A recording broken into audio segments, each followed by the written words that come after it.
bugünkü dövrdə pozitiv psixologiya mərkəzinə ən çox müraciət edilən psixoloji problemlər hansılardır? Mümkünsə yadınıza nə düşürsə onları sadalayardınız. Uşaqlarda daha çox özünü ifadə etmə bacarıqları hal-hazırda məktəbdə olsun və yaxud da yaş mərhələsi az olan uşaqlarda, nitq bacarıqları gec inkişaf eləyir uşaqlarda və yaxud da səslərində hər hansısa ola bilər, çəkingənliyi olur.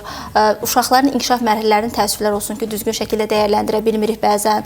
Adına reaksiyadır, gecikir, uşaqlarda oyun fəaliyyəti, yaşıdlarla sosiallaşmaqda çətinlik çəkə bilərlər. Ən çox müraciət edilən hal-hazırda bunlardır. Müxtəlif terapiya üsulları var bilirəm və sizin mərkəzdə hansı terapiya üsullarından sıx istifadə olunur? Bizdə həm uşaqlar üçün, eyni zamanda böyüklər üçün də fərqli-fərqli terapiya üsulları var və bu da bizim əslində bir fərqimizdir ki, çünki bir terapiya üsulu mənə görə nə qədər professional şəkildə olsa belə hər kəsdə effekt verməyə bilər.